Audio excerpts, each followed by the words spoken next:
வானத்தை வட்டமிடும் ஓவியமாக, ஆழ்கடலில் எடுக்கும் முத்தாக, அழகை வர்ணிக்கும் கவிஞனாக, வா எங்கள் திருமகளே, தடையெல்லாம் தாண்டி வாகி சுட நீ வா.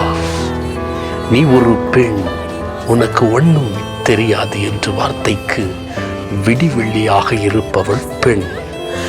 4 செங்கல்களை கொடுத்தால் அதை வீடாக மாற்றக்கூடியவள். தன்னிடம் இருக்கிறதை வைத்து நமக்கு வயிறாறு சாப்பாடு கொடுக்கும் தாய் ஒரு பெண். பெண் ஒரு புனிதமான உறவுக்கு உயிர் கொடுப்பவள்.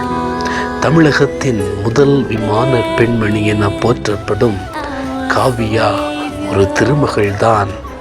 பெண்ணை பற்றி சொல்லும்போது சொல்வார்கள், மாதவம் செய்ததனால் நல்ல மாதவர்களாய் பிறந்தோம், மேதையராய் வாழ்ந்து புகழ் மேதனையில் சிறந்தோம் என்று சொல்வார்கள். பெண் என்பவள் சரித்திரம் படைப்பவள், எதையும் துணிந்து செய்பவள், சமுதாயத்தில் மாற்றத்தை கொண்டு வருபவள். ஒவ்வொருவரின் வாழ்வில் மாற்றத்தை ஏற்படுத்துவது ஒரு பெண்தான். அது தாயாக இருக்கலாம், தோழியாக இருக்கலாம், மனைவியாக இருக்கலாம், அல்லது பாட்டியாக கூட இருக்கலாம். பெண் என்பவள் முடங்கி கிடப்பவள் இல்லை, மாறாக வெற்றி நடை போடுபவள். தன்னை தானே செதுக்கும் சிற்பி பெண். வாழ்வின் அர்த்தத்தை செயலாக மாற்றுபவள் பெண். இந்த உலகத்தில் பெண்கள் பல வழிகளில் சிறந்தாலும் சில வழிகளில் பெண் அடிமைத்தனம் இன்னும் தலைவரை தாடுகிறது. நிறத்தை விட, வெளி தோற்றத்தை விட சிறந்தவள் பெண். பெண்கள்தான் நாட்டின் கலாச்சாரத்தை தலைமுறை தலைமுறையாய் கொண்டு வருபவர்கள். வாழ்வில் அன்பை எந்நாளும் சுவைப்பவர்கள் பெண்கள்.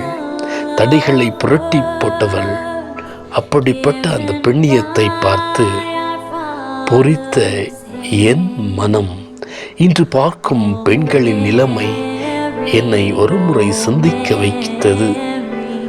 இயற்கை அனைவரையும் சமமாக பார்க்கும்போது ஏன் சில பேர் பெண்களை ஒரு பொருளாக பார்க்கின்றார்கள் என்ற கேள்வி எனக்குள்ளே ஆழ தழும்பாய் பாயத் தொடங்கியது.